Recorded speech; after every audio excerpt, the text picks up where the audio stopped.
Welcome to the channel educational unity. इस वीडियो में हम बात करेंगे एमएड फर्स्ट साम के सेकंड पेपर साइकोलॉजी के पेपर के बारे में, जिसका फुल नेम हो जाता है psychological foundation of education understanding the learner. तो यहाँ पर हम यूनिट 2 कवर करेंगे इसमें। तो यूनिट 2 को यहाँ पर कवर करेंगे, जो कि मेनली रिलेट करती है यहाँ पर role of various psychological schools in understanding learner से। तो यहाँ पर मेनली साइकोलॉजिकल स्कूल्स के बारे में बताया गया है और वो कैसे हेल्पफुल हैं लर्नर्स को अंडरस्टैंड करने के लिए, वो सारी चीज़ें यहाँ पर एक्सप्लेन की जाएंगी। तो फर्स्ट ऑफ ऑल पहला स्कूल यहाँ पर हो जाता है बिहेवियरिज्म, देन सेकंड है साइको एनालिसिस, थर्ड है कॉग्निटिविज्म, फोर्थ यहाँ पर ह्यूमनिस्टिक हो जाता है, फिफ्थ है यहाँ पर स्ट्रक्चरलिज्म, सिक्स्थ हो जाता है यहाँ पर functionalism and last one is seventh gestalt psychology. तो ये 7 तरीके के यहाँ पर स्कूल्स के बारे में बताया गया है। बिहेवियरिज्म जो स्कूल है वो मेनली बिहेवियर से रिलेटेड है। यहाँ पर लर्नर्स के बिहेवियर को ऑब्जर्व किया जाता है, चाहे वो इनसाइड द क्लासरूम हो या आउटसाइड द क्लासरूम हो। तो यहाँ पर जितनी भी अप्रोचेस यूज़ की जाती हैं बिहेवियरिज्म से, वो जो है बिहेवियर को ही देख कर, बिहेवियर को ही ऑब्जर्व कर कर तब बच्चे के बारे में हम कॉन्सेप्ट बिल्डअप करते हैं। तो इस तरह से इनमें बच्चे के मेंटल स्टेटस का कोई भी रिलेशन नहीं होता है। जेबी वॉटसन को फादर ऑफ या फाउंडर ऑफ बिहेवियरिज्म कहा जाता है। ये एक अमेरिकन साइकोलॉजिस्ट हैं जो कि अगेंस्ट रहे हैं स्ट्रक्चरलिज्म और फंक्शनलिज्म स्कूल से, क्योंकि वहाँ पर मेंटल स्टेटस को देखा जाता है बच्चों के। तो इस तरह से यहाँ पर बिहेवियरिज्म एक सिग्निफिकेंटली जो है इन्फ्लुएंस करता है कोर्स ऑफ साइकोलॉजी को और मैनी आइडियाज़ या टेक्निक्स को, जो कि यहाँ पर वाइडली यूज़ किए जाते हैं आज के तौर पर। तो इस तरह से बिहेवियरिज्म से कई सारी जो है थ्योरीज भी बिल्डअप की गई, जिसमें से कई सारे बिहेवियरिस्ट हो जाते हैं। बीएफ स्किनर हैं, उसके बाद इवान पावलो हैं, वॉटसन हैं, थॉर्नडाइक हैं। तो इन लोगों ने अलग अलग थ्योरीज दी हैं अपनी, जिसमें स्किनर ने जो है ऑपरेंट कंडीशनिंग दी है, जिसमें इन्होंने चूहे पर पूरा प्रयोग किया है। इवान पावलो ने क्लासिकल कंडीशनिंग दी है, जिसमें इन्होंने कुत्ते पर पूरा प्रयोग किया है। वॉटसन ने बताया कि बिहेवियर मतलब एक तरह से ट्रेनिंग का ही पूरा वो होता है। इन्होंने कहा कि 1 दर्जन आप मुझे बच्चे दीजिए और उसमें आप जो चाहेंगे मैं वो बच्चों को बना दूंगा, चाहे वो चोर हो, पुलिस हो या किसी भी एक प्रोफेशन में आप हमको बताइए, उसमें हम बच्चों को कंडीशनिंग के थ्रू भेज देंगे। तो इस तरह से इन्होंने जो भी बच्चे पर इम्पैक्ट बताया है वो पूरा इन्वायरमेंट का बताया है कि जिस इन्वायरमेंट में हम बच्चे को रखते हैं वैसे ही बच्चा हो जाता है। थॉर्नडाइक ने बिल्ली पर प्रयोग किया था। उन्होंने ट्रायल एंड एरर का सिद्धांत दिया है। तो इस तरह से इन्होंने एनिमल और ह्यूमंस दोनों पर ही प्रयोग किए हैं बिहेवियरिस्ट ने, और उसके बाद अपनी थ्योरीज को बिल्डअप किया है और उनके रिसर्चेस को समराइज किया है इसमें। देन हम चलते हैं नेक्स्ट, यहाँ पर फीचर्स बताए गए हैं। बिहेवियरिज्म के फीचर्स की अगर हम बात करते हैं तो यहाँ पर बिहेवियरिज्म सजेस्ट करता है स्कूल कि यहाँ पे बच्चे के लिए जो ज़्यादा इंपॉर्टेंट होता है वो इन्वायरमेंटल कॉजेस होते हैं, ना कि उसके इंटरनल फोर्सेस। इसके बाद सेकंड फीचर हो जाता है कि बच्चे के यहाँ पर बिहेवियर को ज़्यादा ऑब्जर्व किया जाता है। पूरा फोकस जो है बिहेवियर, ऑब्जर्वेबल बिहेवियर पर रहता है बच्चे के। देन यहाँ पर ये जो थ्योरीज दी गई हैं अलग अलग बिहेवियरिस्ट के द्वारा, उनसे जो है ग्रेट रिसर्चेस को जो है यहाँ पर फॉलो किया गया है। देन कंट्रीब्यूशन और importance of behaviourism in education की बात करते हैं कि क्या दायित्व रहा है या क्या इंपॉर्टेंस है बिहेवियरिज्म की जो है एजुकेशन में। तो यहाँ पर बिहेवियरिज्म हेल्पफुल होता है करिकुलम को कंस्ट्रक्ट करने के लिए, क्योंकि यहाँ पर एक पॉजिटिव एस्पेक्ट को डेवलप किया जाता है बच्चों पर क्या इफेक्ट हो रहा है किसी एक थॉट प्रोसेस का, किसी एक थ्योरी का, तो उसके हम पॉजिटिव बिहेवियर को इससे ऑब्जर्व कर सकते हैं। Then behaviourism also helps in designing the instructional material और मीडिया। तो यहाँ पर बिहेवियरिज्म से ही हमें इंस्ट्रक्शन मीडिया को भी डेवलप करने की जो है हेल्प मिलती है, क्योंकि यहाँ पर बच्चों का रिस्पॉन्स कैसा आ रहा है। अगर हम बच्चों को कोई एक स्टिमुलस दे रहे हैं तो उसके लिए उनका रिस्पॉन्स क्या है, ये हमें जो है इफेक्टिवली ऑब्जर्व कर पाते हैं, ये हमें इफेक्टिवली पता चलता है इसमें। देन बिहेवियरिज्म से नए आइडियाज़ या इनोवेशंस होते हैं एजुकेशन की फील्ड में, तो इसलिए भी ये हेल्पफुल हो जाता है यहाँ पर। देन नेक्स्ट आ जाता है कि ये हाईलाइट करता है role of motivation and environment को, जिससे कि बच्चे के बिहेवियर को सेव भी किया जाता है और मॉडिफाई भी किया जाता है। तो यहाँ पर बच्चे के अंदर जब एक अच्छा इन्वायरमेंट हम डेवलप करते हैं, एक अच्छा मोटिवेशन जब उसके अंदर रहता है, तो वो अपने बिहेवियर को शेप भी कर सकता है और उसको चेंज भी कर सकता है। इन्हीं सारे एग्जाम्पल्स को जो है हम इन सारी थ्योरीज में देख सकते हैं, चाहे वो स्किनर की थ्योरी हो या थॉर्नडाइक की थ्योरी हो या पावलो की थ्योरी हो। देन यहाँ पर नया कॉन्सेप्ट डेवलप किया गया था इन सारी बिहेवियरिस्ट के थ्रू, कि यहाँ पर रीइंफोर्समेंट और रिवॉर्ड्स की बात की गई थी कि अगर बच्चा कुछ अच्छा कर रहा है तो उसको प्रेज़ करने के लिए हम रीइंफोर्समेंट करते हैं, उसके जो है बिहेवियर को इस बढ़ावा दिया जाता है, रिवॉर्ड्स के थ्रू या रीइंफोर्समेंट के थ्रू। तो अगर कोई नॉर्मल टीचर यहाँ पर पढ़ा भी रहा है क्लासरूम में, तो यहाँ पर अगर बच्चे सही जवाब देते हैं तो उसके बदले उन्हें प्रेज़ करना है, उनको रीइंफोर्समेंट देना है आपको कि वेरी गुड, आपने बहुत अच्छा बताया। तो ताकि बच्चा जो है अगर रहे दोबारा जो है उन सारे क्वेश्चंस का आंसर करने के लिए। देन नेक्स्ट हो जाता है कंट्रीब्यूशंस का, कि ये मेथड जो है नॉर्मल और मेंटल सिकनेस वाले जो बच्चे होते हैं उनसे डील करने के लिए भी हेल्पफुल होता है, क्योंकि इसमें अलग-अलग जो है मेथड्स बताए गए हैं कि कैसे उन बच्चों से डील किया जा सकता है। चाहे वो माल एडजस्टेड बच्चे हों, चाहे डेलिक्वेंट बच्चा हो जिसका मेंटल स्टेटस नॉन नॉर्मल हो, या बैकवर्ड बच्चा हो, या किसी भी तरीके की प्रॉब्लम से जूझ रहा हो वो। तो इस तरह से यहाँ पर इन सारे बच्चों से डील किया जा सकता है। देन सेकंड स्कूल यहाँ पर हो जाता है साइको एनालिसिस। साइको एनालिसिस जो स्कूल है, ये मेनली जो है एक्सप्लेनेटरी पावर्स से डील करता है या अंडरस्टैंडिंग ऑफ लर्नर्स को दिखाता है। साइको एनालिसिस का मतलब ही भी है कि ये हमारे इंटरनल मेंटल स्टेटस को जो है डिनोट करेगा। तो साइको एनालिसिस जैसा कि वर्ड ही सजेस्ट करता है यहाँ पर कि इंटरनल मेंटल पावर्स को यहाँ पर जज किया जाएगा, उसके बारे में जाना जाएगा, उसी से हम लर्नर के बारे में समझेंगे। तो यहाँ पर सिर्फ उसके एक्सटर्नल बिहेवियर को देखकर या किसी एक एक्शन को देखकर नहीं जज किया जाता है, बल्कि एक सीक्वेंशियल फॉर्म में बच्चे को पूरा ऑब्जर्व किया जाता है। इस तरह से सिगमंड फ्रॉइड की थ्योरी है यहाँ पर साइको एनालिसिस की थ्योरी। तो यहाँ पर उन्होंने इंटरप्रिटेटिव मेथड का यूज़ किया है, इंट्रोस्पेक्शन मेथड का और क्लिनिकल ऑब्जर्वेशन का यूज़ किया है, जिसमें से इन ये जो तीनों मेथड हैं वो एक इंटरनल मेंटल स्टेटस को ही दिखाते हैं बच्चे के, कि वो उसकी इंटरनल थिंकिंग क्या है, वो दिमागी तौर पर क्या सीख रहा है। इसीलिए यहाँ पर बताया गया है कि बच्चे के कोवर्ट बिहेवियर को इसमें ऑब्जर्व किया जाता है। कोवर्ट बिहेवियर का मतलब हो जाता है वो इनर फीलिंग्स या वो इनर थिंकिंग जो बाहरी तौर पर ऑब्जर्व नहीं की जा सकती है। इस तरह से सिगमंड फ्रॉइड ने ही साइको एनालिसिस को एस्टैब्लिश किया था। अब इसके फीचर्स की बात करते हैं यहाँ पर। तो पहला फीचर इसका हो जाता है कि ये थ्योरी अज्यूम करती है सारे साइकोलॉजिकल प्रॉब्लम्स को, और उसका जो है ओरिजिन कहाँ से हुआ है, क्योंकि इन सारी चीज़ों का ओरिजिन जो है अनकॉन्शियस माइंड के से होता है, ह्यूमन के। उसके बाद इसका फीचर हो जाता है कि causes are usually related to repressed trauma. तो कॉजेज़ जो होती हैं वो सारे अनरिज़ॉल्व्ड इश्यूज़ से जो है रिप्रेस्ड हो जाती हैं। इसके बाद treatments focus is to bring out these repressed memories so that the person can deal with them in his or her conscious mind. तो ये जो ट्रीटमेंट फोकस किया जाता है बच्चे को, वो उन सारी मेमोरीज़ को फीड अप कर देता है, जिससे कि उसकी कॉन्शियस माइंड को से फिर से जो है डीलिंग की जा सके। फिर उसके बाद कंट्रीब्यूशन और इम्पोर्टेंस आ जाता है बिहेवियरिज्म स्कूल का, कि एजुकेशन में इसका क्या इम्पोर्टेंस रहा है। तो psycho analysis comprises a method of investing the mind and interpreting experiences. तो यहाँ पर माइंड और इंटरप्रेटिंग एक्सपीरियंसेस का जो है यूज़ किया जाता है एजुकेशन में इस मेथड के थ्रू। देन एनालिसिस किया जाता है, इसमें इन्वॉल्व किया जाता है लोसार्क इंक ब्लॉक टेस्ट को। इंक ब्लॉक टेस्ट में इन्होंने जैसे लोशाक का जो इन ब्लॉक टेस्ट है, इसमें 10 तरह के कार्ड होते हैं। इसको स्याही धब्बा परीक्षा भी बोला जाता है। इसमें बच्चे को ये 10 इमेजेस दिखाई जाती हैं, जिसमें आपने देखी होंगी कई सारी इमेजेस, जिसमें इंक ब्लॉक टेस्ट है ये। जैसे तो स्याही धब्बे से एक इमेज टाइप की क्रिएट होती है, जिसको आप कॉन्शियस और अनकॉन्शियस माइंड से ऑब्जर्व करेंगे, जिसमें आपको क्या दिखता है या क्या ऑब्जर्वेशन है आपके, उसको देखकर क्या माइंड सेट बन रहा है, वो आप इसमें जो है डिस्क्लोज करते हैं।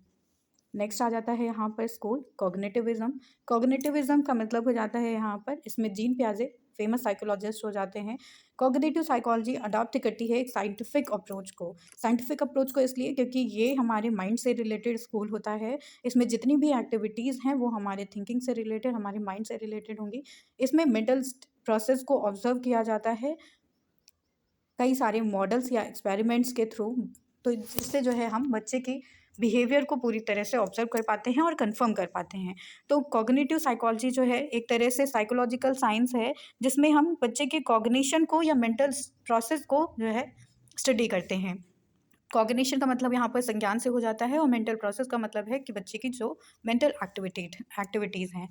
तो इस तरह से यहाँ पर हम हाइपोथेसिस क्रिएट करके बच्चे के बिहेवियर को ऑब्जर्व कर लेते हैं। This covers a broad range of the research domains. तो ये जो मेथड है कॉग्निटिविज्म, वो एक ब्रॉड रेंज को कवर करता है यहाँ पर रिसर्च डोमेन्स के, जिसमें हम बच्चों के से क्वेश्चंस क्रिएट करते हैं, बच्चों से क्वेश्चंस का आंसर भी लेते हैं, उनके क्वेश्चंस का आंसर भी देते हैं, अटेंशन पे करते हैं, परसेप्शन देखते हैं, knowledge presentation, reasoning, creativity, problem solving, इन सारी जो है एक्टिविटीज़ को यहाँ पर परफॉर्म किया जाता है।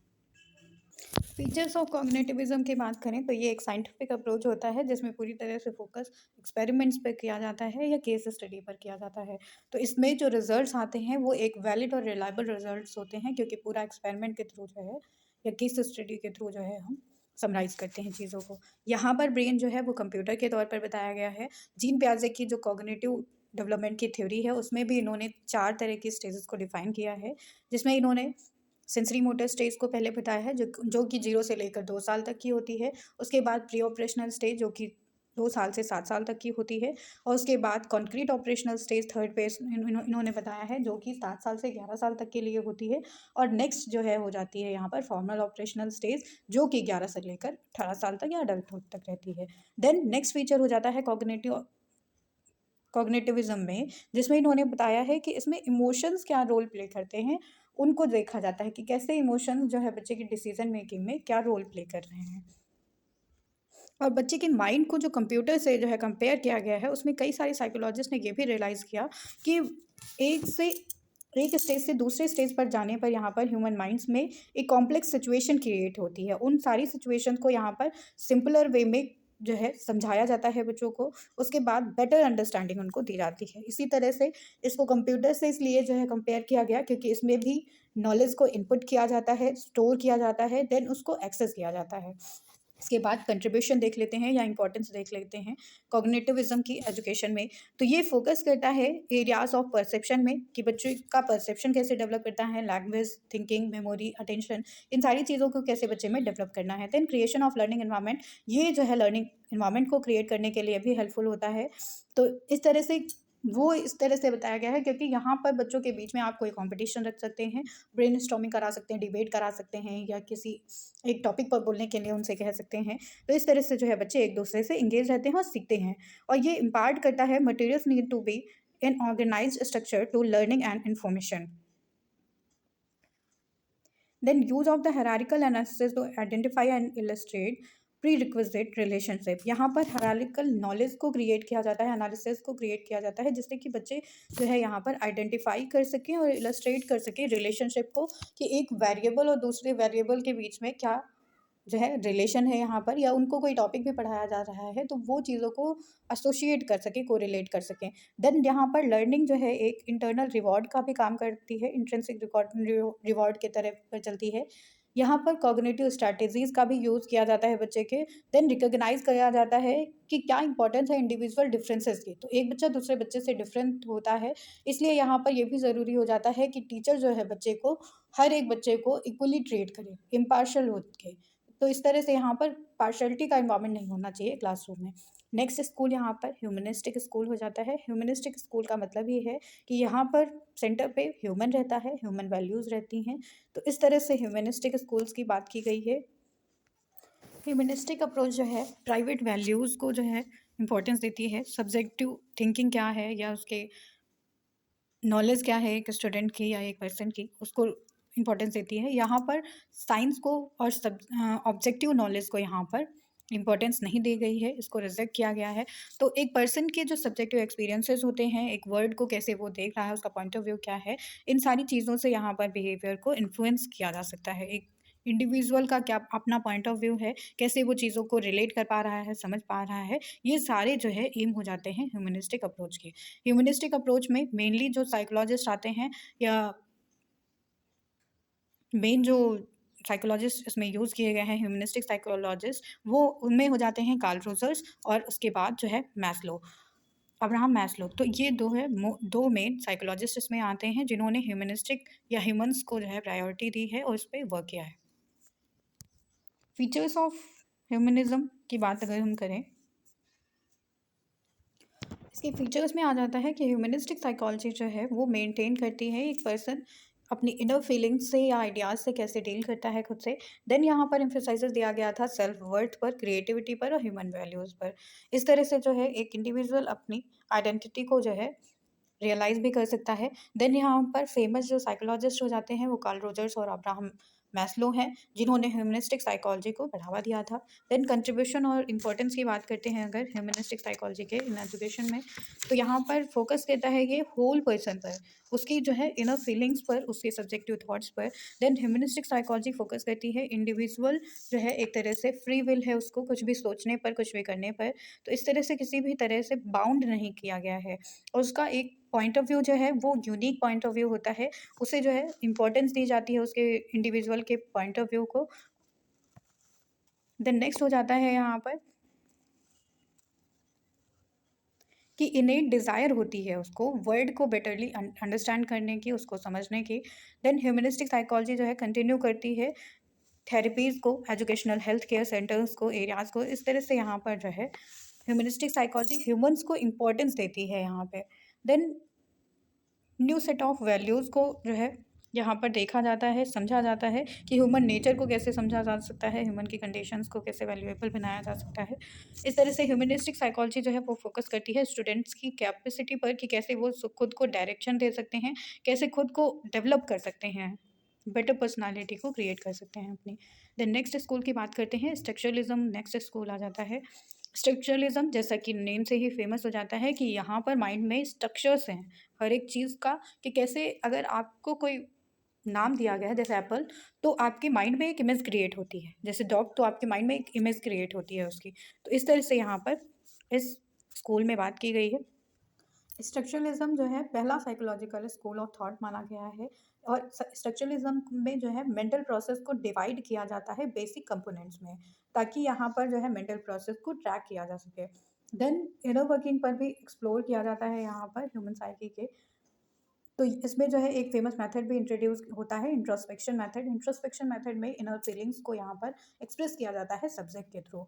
तो यहाँ पर अगर कोई साइकोलॉजी में प्रैक्टिकल किया जाता है तो उसमें आपका जो सब्जेक्ट होता है जिस पे आप प्रैक्टिकल कर रहे होते हैं, उसको इस प्रैक्टिकल को करने के बाद में क्या फ़ील हुआ है, क्या उसने एक्सपीरियंस लिया है, उन सारी चीज़ों को, उन सारी फीलिंग्स को डिस्क्लोज़ करना होता है इस रिपोर्ट में, जिसको हम इंट्रोस्पेक्शन रिपोर्ट कहते हैं। विलियम वुंड एक जर्मन साइकोलॉजिस्ट हैं, जो कि इसके फादर माने जाते हैं स्ट्रक्चरलिज्म के।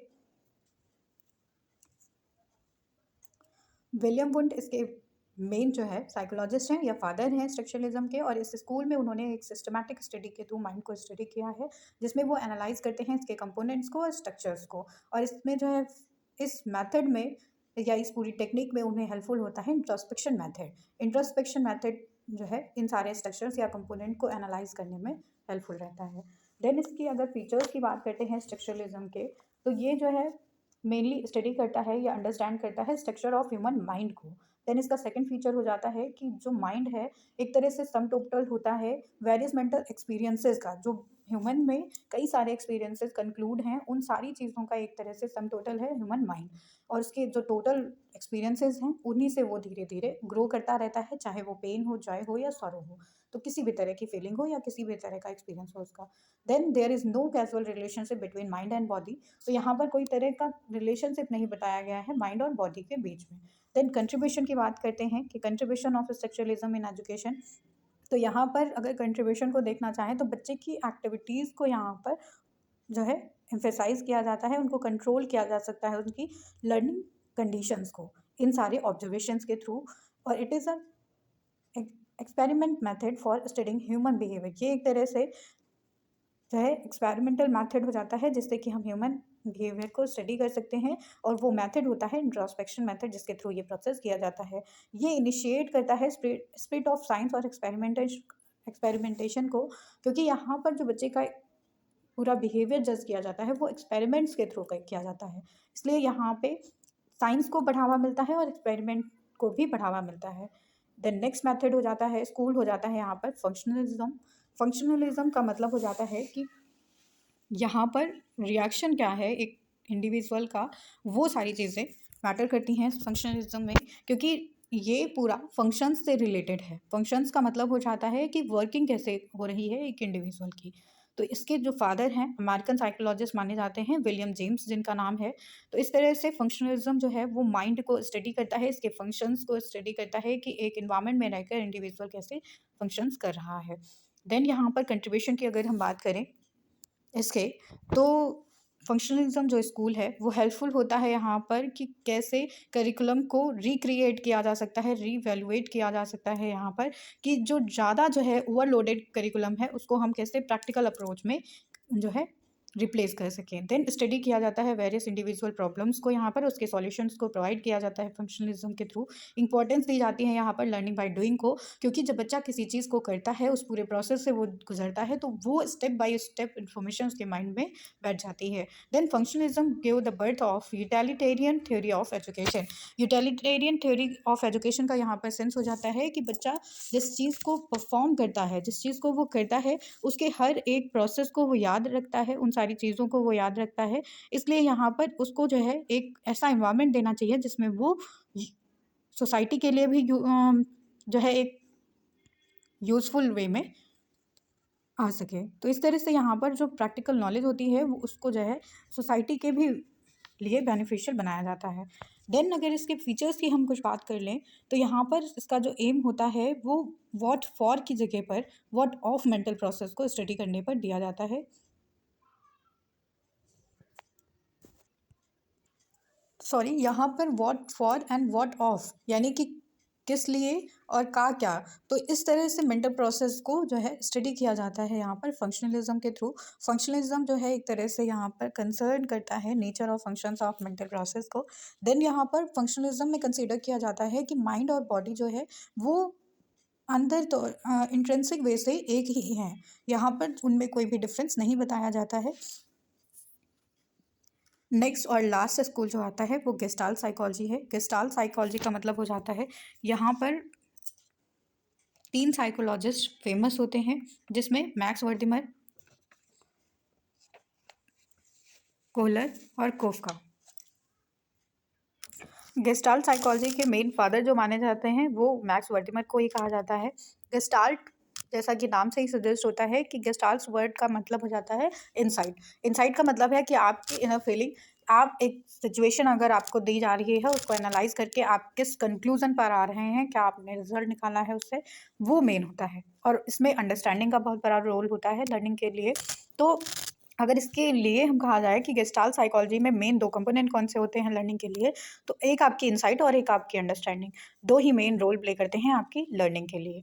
तो यहाँ पर मेन रोल कॉन्फ़िगरेशन का भी बताया गया है कि कैसे जो है एक परसेप्चुअल फील्ड के लिए आप नॉलेज को ऑर्गेनाइज करते हैं, उसका भी रोल हो जाता है। मेन फीचर की अगर हम बात करें गेस्टाल्ट साइकोलॉजी में, तो मेन फीचर हो जाता है कि एक सिचुएशन को आपको एक किसी एक एस्पेक्ट में नहीं देखना होता है, बल्कि आपको पूरी होल सिचुएशन को एनालाइज करना होता है, होल एस्पेक्ट को एनालाइज करना होता है, तब जाके आप किसी एक पर्टिकुलर कंक्लूजन पे आते हैं। देन कंट्रीब्यूशन की अगर हम बात करें कि गेस्टाल्ट साइकोलॉजी का एजुकेशन में क्या रोल है, तो इस पे जो है मेन हो जाता है कि gestalt psychology emphasizes the importance of presenting the subject matter as a whole in the class। तो यहाँ पर जो subject matter होता है वो as a whole जो है देखा जाता है।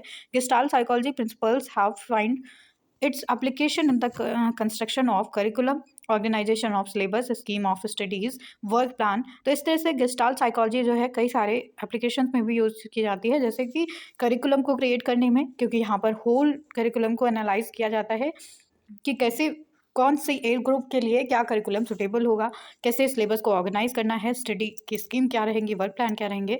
होलिस्टिक मेथड ऑफ टीचिंग पर यहाँ पर एम्फेसाइज किया जाता है, होलिस्टिक इवैल्यूएशन किया जाता है, इनसाइट लर्निंग दी जाती है, कम्प्रहेंसिव एजुकेशन प्रोग्राम को क्रिएट किया जाता है, जिससे कि बच्चे की जो मेंटल डेवलपमेंट है वो बेहतर की जा सके, क्योंकि यहाँ पर होल सोल एस्पेक्ट पर उसके फोकस किया जा रहा है। इसलिए यहाँ पर रिजल्ट जो मिलते हैं वो ज़्यादा सेटिस्फाइंग रहते हैं।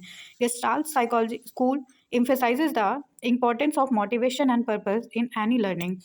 गेस्टाल्ट साइकोलॉजी का कहना था कि यहाँ पर इम्पोर्टेंस जो होती है वो मोटिवेशन की होती है और पर्पस की होती है, हमें क्या करना है और कितनी हम उसके लिए जो है मोटिवेटेड हैं उस चीज़ को करने के लिए। ये दोनों एस्पेक्ट जो है हमें उसके उस गोल को अचीव करने के लिए मोटिवेटेड रखते हैं या आगे बढ़ाए रखते हैं।